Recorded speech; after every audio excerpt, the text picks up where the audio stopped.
Dear students, BSc part second के अंदर plant physiology वाला जो पेपर मैंने स्टार्ट किया है, जो कि सेकंड पेपर है आपका, इस पेपर के अंदर आज हम पढ़ेंगे परमिएबिलिटी, यानी प्लांट वाटर रिलेशंस जो हैं उसके आधार पर कुछ टॉपिक्स हैं, जैसे परमिएबिलिटी है, डिफ्यूज़न है, ऑस्मोसिस है, प्लाज्मोलिसिस है। इन सब को हम देखेंगे। तो पारगम्यता किसे कहते हैं, इसके बारे में आज हम डिटेल पढ़ेंगे। देखिए, यदि कोई भी वस्तु जो है उसके अंदर से अगर कोई पदार्थ गुजरता है तो वह वस्तु उस पदार्थ के लिए पारगम्य हो जाती है और उसका यह लक्षण परमिएबिलिटी कहलाता है। जो प्लांट सेल होती है, प्रत्येक जो प्लांट की सेल होती हैं उनके बाहर सेल वाल पाई जाती है और सेल वाल पानी के लिए परमिएबल होती है, यानी पारगम्य होती है, क्योंकि इसमें से विलेय और विलायक दोनों ही अणु निकल जाते हैं आर पार, इसलिए ये परमिएबल मेम्ब्रेन कही जा सकती है। लेकिन इसकी क्यूटिकल जो परत होती है, कई बार एपिडर्मिस के बाहर क्यूटिकल की परत होती है, वह परत इम्परमिएबल होती है, क्योंकि यह विलेय और विलायक के अणुओं को आर पार नहीं निकलने देती है। क्यूटिकल की परत के बाहर और भीतर की ओर विलेय के अणु, सोल्यूट जिसे कहते हैं, और विलायक यानी सॉल्वेंट, जल विशेष रूप से जिसे कहा जा सकता है, ये दोनों ही अणु इसके आर पार नहीं जा सकते हैं। तो जो क्यूटिकल लेयर है वो इम्परमिएबल होती है और वह झिल्ली या मेम्ब्रेन जिसमें से विलायक अणु तो निकल जाते हैं परंतु विलेय के अणु नहीं निकल पाते, वह झिल्ली सेमी परमिएबल कहलाती है। यानी इस प्रकार की मेम्ब्रेन जिसके अंदर से जल तो निकल जाता है, लेकिन जल में घुले हुए लवण जैसे Na है या Cl है या पोटेशियम है, वो अगर उस झिल्ली के पार नहीं जा पा रहे हैं तो इस प्रकार की मेम्ब्रेन कहलाती है सेमी परमिएबल। इसके जो एग्जाम्पल हैं वो सेलोफेन है और कोलोडियन है, और इसके अलावा जो प्लांट की जो सेल वाल होती हैं वो भी दोनों तरह का रोल प्ले करती हैं। कई बार सेमी परमिएबल भी रहती हैं और कई बार वो सेलेक्टिव परमिएबल हो जाती हैं, चयनात्मक पारगम्य हो जाती हैं। तो जो बायोलॉजिकल मेम्ब्रेन हैं उनमें से विलेय के अणु कुछ सीमा तक ही आ जा सकते हैं, और इस प्रकार की जो टेंडेंसी होती है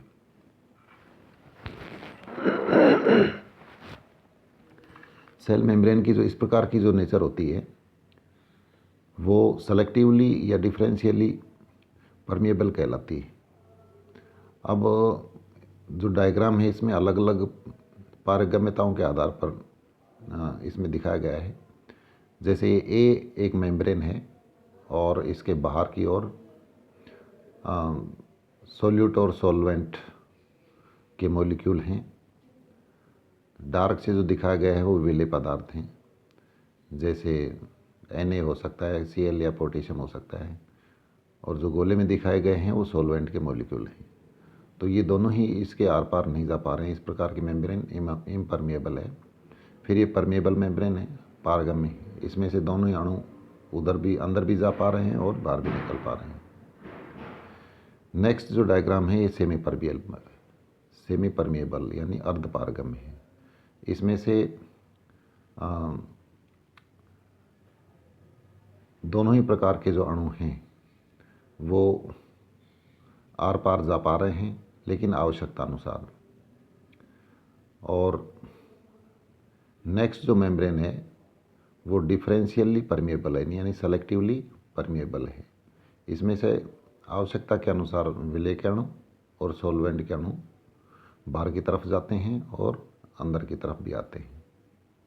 तो ये चार प्रकार की मेम्ब्रेन होगी: इम्परमिएबल, परमिएबल यानी अपारगम्य, पारगम्य, अर्धपारगम्य और चयनात्मक पारगम्य। एक जो मेम्ब्रेन होती है एक समय में किसी पदार्थ के लिए अधिक पारगम्य होती है और किसी के लिए वो मॉडरेटली पारगम्य होती है। जो परमेबिलिटी है या पारगम्य है, यह गुण अलग अलग पदार्थ पर निर्भर करता है। किसी पदार्थ के लिए पारगम्य है तो किसी के लिए कम पारगम्य हो सकती है।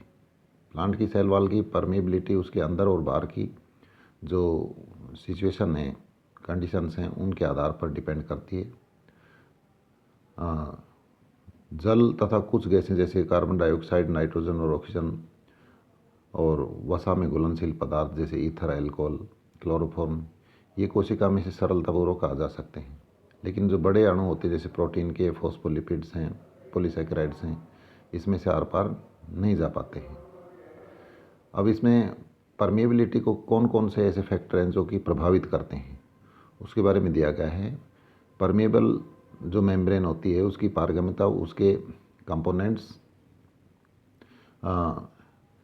नमी जो है उसकी मात्रा और उसके अंदर पोरोसिटी यानी उसकी मेम्ब्रेन के अंदर पोर्स का स्पेस कितना है और उसकी मोटाई पर डिपेंड करती है। इसके अलावा परमेबल मेम्ब्रेन की जो परमेबिलिटी है वो हाई क्वांटिटी के अंदर आयनिंग रेडिएशंस और ताप देने पर और अत्यधिक पीएच परिवर्तन से और उसको अगर मैकेनिकल इंजरी पहुंचाई जाए तो परमिएबिलिटी उसकी बढ़ जाती है। एक्सटर्नल जो फैक्टर्स हैं जैसे हाई टेम्परेचर है, ऑक्सीजन है, कार्बन डाइऑक्साइड है, इनका लो प्रेशर जो होता है, पार्शियल प्रेशर, कम आंशिक जो दाब होता है तथा बाहरी जो विलयन है उसमें विषैले पदार्थों की उपस्थिति से भी परमेबिलिटी बढ़ जाती है। परमेबिलिटी जो आउटर सॉल्यूशन है उसके कंपोजिशन पर भी डिपेंड करती है। जैसे मूल कोशिकाओं के बाहर कैल्शियम आयनों की एब्सेंस से मूल कोशिकाओं के जो आयनिक जो कंपोनेंट्स हैं वो लीक होने लगते हैं। और परमेबिलिटी की जो आयु है वो आयु पर भी, कोशिका की जो आयु है उस पर भी डिपेंड करती है। जैसे जब पत्तियां गिरने लग जाती है, जीर्णता आ जाती है, उस समय परमेबिलिटी बढ़ जाती है और जब कोशिका डेड पोजीशन में आती है तो उस समय परमेबिलिटी मैक्सिमम होती है। तो ये इसके परमेबिलिटी से रिलेटेड पॉइंट्स थे। इसके बाद इसमें एक टॉपिक है इम्बाइबिशन यानी अंतः शोषण। बहुत सारे ऐसे पदार्थ हैं जो कि नमी को सोखते हैं। ठोस पदार्थ जब बिना घुले जल या किसी अन्य तरल पदार्थ के अवशोषण को इम्बाइबिशन कहा जाता है। ठोस पदार्थ जो अवशोषण करता है वो इम्बाइबेंट कहलाता है, अंतः शोषक। और इस क्रिया में तरल पदार्थ के जो अणु होते हैं वो हाई पार्शियल प्रेशर वाले स्थान से लो पार्शियल प्रेशर यानी निम्न आंशिक दाब वाले क्षेत्र की ओर अभिगमन करते हैं। और इसका जो बेस्ट एग्जांपल है, हम जानते हैं कि जब हम अपने रात को जैसे चने के बीजों को या दाल को अपन भिगो देते हैं पानी में, तो जो बीज होते हैं वो फूल जाते हैं। और लकड़ी को भी अगर जल में हम डुबो देते हैं तो या नमी के अंदर इनको रखा जाता है तो इनमें उपस्थित जो अंतःशोषी पदार्थ होते हैं जैसे प्रोटीन, सेलुलोज, ये सब जल अवशोषित करते हैं और इससे ये फूल जाते हैं। शुद्ध जो प्रोटीन होता है या कैल्प के जो स्टाक्स होते हैं, कैल्प शैवाल है, और कवक तंतु के जो ग्रोइंग पॉइंट्स होते हैं या मेरिस्मेटिक कोशिकाएं भी इम्बाइबेंट होती हैं, ये नमी को सोख लेती हैं। तो अणु सतह के जितना नज़दीक होते हैं वे उतना ही दृढ़ता से जुड़ते हैं और ये अंतःशोषी परत से जुड़े रहते हैं और उसमें केमिकल पोटेंशियल और वाटर पोटेंशियल द्वारा इनको रिप्रेजेंट किया जाता है। अंतःशोषण जो इम्बाइबिशन है उसकी क्रिया के 3 कैरेक्टर्स बताए गए हैं। पहला है आयतन में परिवर्तन, यानी अंतःशोषण क्रिया में जो सिस्टम होता है उसका आयतन बढ़ जाता है। जैसे मान लो कोई लकड़ी है तो उसका जो वॉल्यूम है वो बढ़ जाएगा नमी को सोख करके, ये क्योंकि वह फूल जाता है।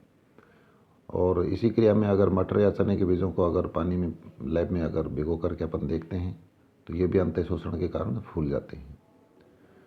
तो अंत्य शोषित जल और अंत्य शोषक का कुल आयतन वास्तव में जल के अंत्य शोषक सतह पर विन्यासित होने से घट जाता है। इस प्रकार अंत्य शोषित अणु स्वतंत्र तरल अवस्था की अपेक्षा कम आयतन घेरते हैं। दूसरा है इसमें डेवलपमेंट ऑफ प्रेशर, यानी वह दाब जो अंत्य शोषक के द्वारा शुद्ध अंत्य शोषित तरल पदार्थ में निमग्न करने से यानी डुबोने से उत्पन्न होता है, उसे इम्बाइबिशन प्रेशर कहते हैं। और इसे आजकल मैट्रिक पोटेंशियल कहा जाता है, साई एम से इसे रिप्रेजेंट करते हैं।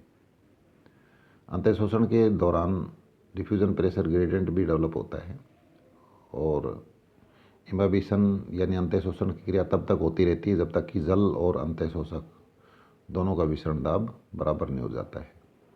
तीसरा जो फैक्टर है वह है प्रोडक्शन ऑफ हीट। जो करेक्टर है वह प्रोडक्शन ऑफ हीट यानी ऊष्मा की विमुक्ति। जब जल के अणु अंत्य शोषक की सतह पर विन्यासित होते हैं तब यह अपनी गतिज ऊर्जा मुक्त करते हैं और जो सिस्टम में या निकाय में ऊष्मा के रूप में डेवलप होती है। तो ये इसके कैरेक्टर्स हैं अंत्य शोषण के। ये एक प्रदर्शन किया गया कि यहाँ पर ड्राई सीड्स को पानी में भिगो गया था और कुछ घंटों के बाद देखते हैं अपन तो पूरा जो पानी है वो उसकी मात्रा कम हो गई है और जो सीड्स हैं वो भी फूल चुके हैं। तो ये अंत्य शोषण क्रिया का एग्जाम्पल है। अब इसकी इम्पोर्टेंस क्या है?